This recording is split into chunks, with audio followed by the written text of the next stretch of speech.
ახლა ჩვენთვის ყველაზე საინტერესო სუბუქწონით კატეგორიასაც შევეხოთ. მოდი წარმოვიდგინოთ, რომ ცარუკიანი თოფურიას ბრძოლა ჩაინიშნა და მე მგონია, რომ ასეც იქნება. შენი აზრით, ვინ იქნება ფავორიტი? თოფურიას შანსი არ აქვს.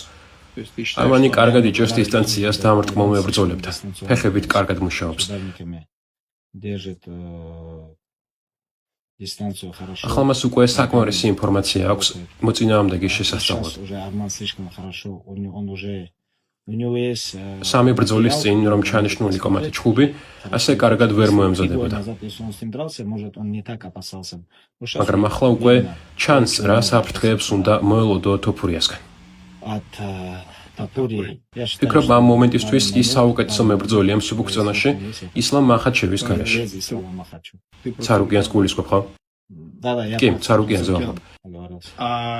ფიქრობ, რომ ის ჭიდაობის ხარჯზე მოიგებს MMA სტილის ხარჯს. ეს არ არის თავისუფალი ჭიდაობა. ფიქრობ, რომ ტეიქდაუნებზე შევა? კი, შეუძლია. არმანი პარტერში დაყვებით კარგად მუშაობს. მას შეუძლია ეჭიდაოს, ზურგი აიღოს. თოფურიასთან ახლო დისტანციაზე ჩხუბი არ გამოვა. არ გამოვა. მას უკვე საკმარისი ინფორმაცია აქვს, რომ მოწინააღმდეგე შეისწავლოს. რამდენიმე ბრძოლით ადრე ილიას ექნებოდა შანსი, მაგრამ ახლა 80%-ს მივცემდი არმანის გამარჯვებას. ფიქრობ, მისი ჭიდაობა, მისი წნეხი და მისი გაბარიტები უნდა გავითვალისწინოთ. ის თითქმის 10 სანტიმეტრით მაღალია, თუ არ ვცდები.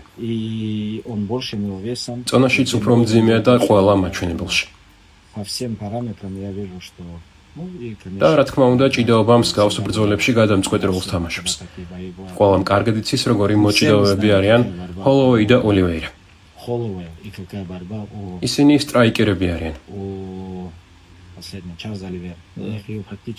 წავიდნენ წინ და კარგადაც მოხვდათ.